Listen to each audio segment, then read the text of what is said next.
Terneuzen, 1928. The Terneuzen armed forces, having made peace with the Empire last year, have developed a new tank hunter to deter a third invasion, the M10 Badger. The Badger was an intimidating tank hunter that would prove effective at deterring another Imperial invasion. So much so that as a result, the Empire started working on a new tank that would later be called the Imperial Medium Tank. Now we must go back to EC 1926 to talk about the next war, the Northern War. The combatants of this war were Namur and Bergevin. Namur is a small country just north of Gallia that has strong ties to it due to sharing a common ancestry. The two countries are often referred to as sister states. Bergevin, on the other hand, has strong ties to the Empire. Being the traditional home of the Valkyrie, it has managed to stay independent from the Empire and is highly respected by them. The war started with Bergevin's ruler, Queen Valkyrie Bergevin, deciding that taking Namur would be easy, and in the initial invasion took the islands to the north of Namur's mainland. Both sides are realizing that an armored vehicle of some kind would be beneficial and have each asked their engineers for new armor. First, we shall look at Namur. Greetings! Today we are all here to go over our dear nation's future armed vehicles, and for you all specifically to understand what our government has ordered up for its tank developments. For our more recent specifications, we are wanting a vehicle that can fit a decent variety of scenarios. As you can tell and hopefully know, our nation of Namur isn't the most solid in some areas, and many parts of our territory lie beyond the waves. As such, we are asking all of you to design us a vehicle that is relatively small. But now, let's get into the proper specifications I'm supposed to provide you all. So the government today has put forth the request for a tank that can fit itself into the standard amphibious assault crafts of the armed forces. With such in mind, the dimensions of the tank we request can be a maximum of 1.5 meters wide and a maximum of 3 meters long.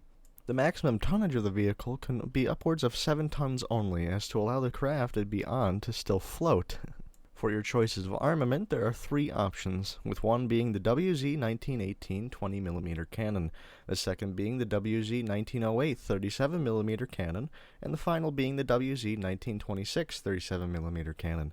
It shall be noted that due to the gun's more infant status compared to the first two, the WZ-1926 isn't the preferred option to be fitted on the vehicles, and the government would much rather the more readily available cannons be used. Next up, the engines, which you do have options for to pick from.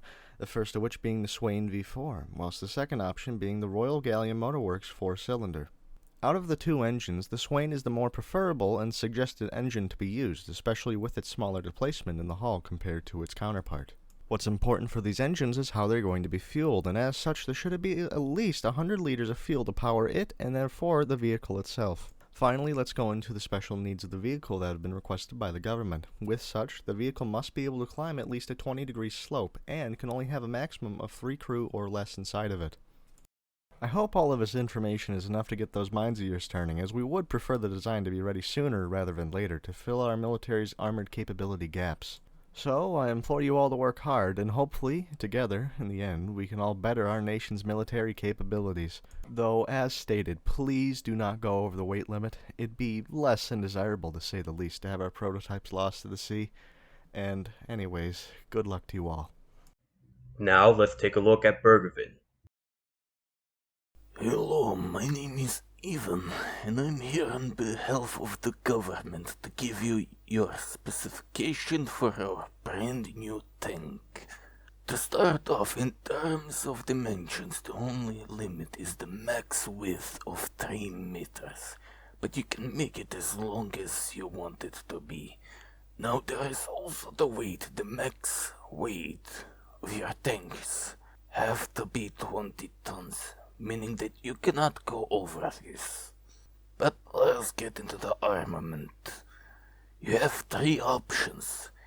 The Brak 25mm, the Brak 37mm, and the Brak 40mm.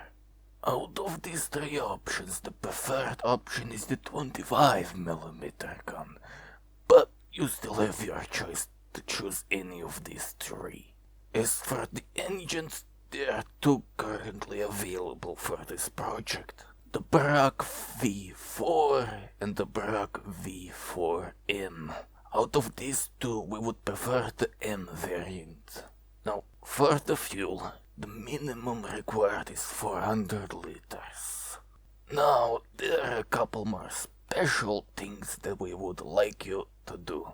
To start off, your tank needs to climb a 20-degree slope. Simple.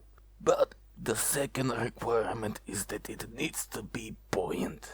Yes, you need to make an amphibious tent that is at least somewhat buoyant, so that it does not sink like a rock. So try to keep that in mind. With all that said, I'll leave you to your work.